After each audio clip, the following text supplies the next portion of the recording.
Welcome back, Thousandaire. JV with another first. If you want to learn how to wear your wealth, go to JV's channel. He'll show you. He bought a Centenario and bezeled up. He also put a silver Libertad on a chain, and it looks amazing. Well, here we go with another video, and it's going to be a great one, even if this Thousandaire is muy cansado on this fine domingo. If you don't speak Spanglish, it just means I'm tired, and it's Sunday. Let's get the show started. Hit that like button, please, and thank you. That's what I work for, likes. When you hit that like button, it pushes the videos out, and we grow. All right, I'm gonna clear some of this stuff off of the table because it's clouding my ponder. Yesterday, I got a rather meager yield of pennies and nickels from my chain. One of my weekly habits is to gather about $20 worth of nickels and pennies. It could be either or a mix. If I can get them from the bank, I just opt to get like $20 worth of nickels, or as many as I could get, really. I'll take a box. But they like to play tug of war with the nickels. Okay, why am I bothering? I like to keep a significant portion of my portfolio in cash. Filthy fiat, dirty petrol dollars, promissory notes. Anyhow, I keep a portion of that in change. And not all change is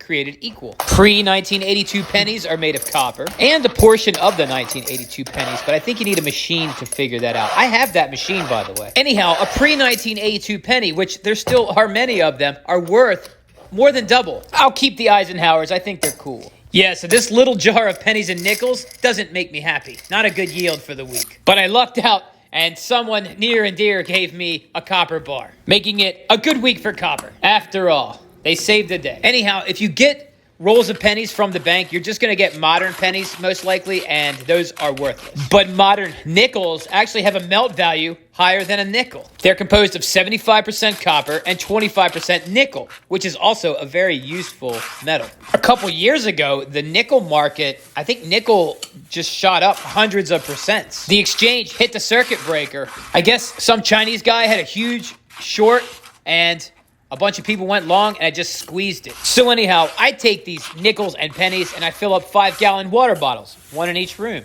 That's how I feng shui. I haven't put one in the bathroom yet.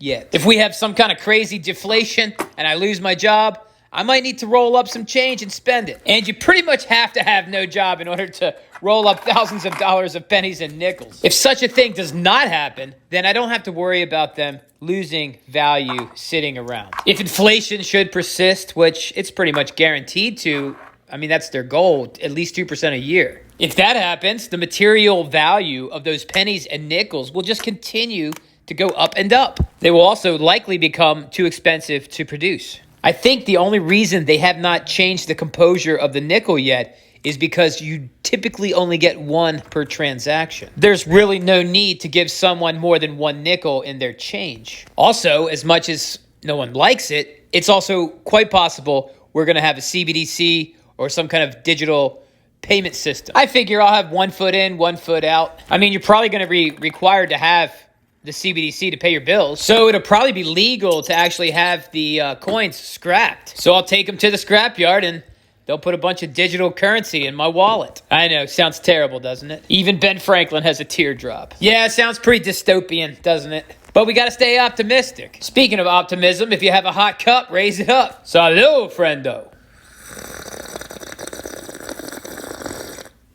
Ooh, it's so caliente it burned my lengua. Don't cry, Ben. It's gonna be okay. Let me dry your tears. There's a saying that I like that keeps me optimistic. The tighter the grip, the more that slips through your fingers. The battle between good and evil ebbs and flows, with the advantage seemingly on one side and then seemingly on the other. We just have to keep our eyes open for opportunity. And opportunities are in the future, not in the past. And there's always a big opportunity when someone's being too greedy. So let them hunger for power and try to take it. Great power will carry the weight of great responsibility. Uncle Ben knows his stuff. I believe him. It makes sense. I try to stay moral in my dealings and separate myself as much as I can from the immoral. It's an everyday decision that must be made, and that battle must be fought our whole life. One of my major goals for the past few years is to make sure that when judgment and justice comes, it knows the difference between me and them. Your network is your net worth, friendos. I'm gonna get off my soapbox and go to work. It has been a pleasure to have coffee with you this morning. I hope you hit that like button. It's a big deal to me, nothing to you. Just a little flick, and you will make my day. I appreciate it. Also, I wanna see some comments. I wanna hear from you. Put some thought in it. Put yourself out there. I might use it for discussion later. Plus, I could definitely use feedback, and if you just wanna put a little algo food,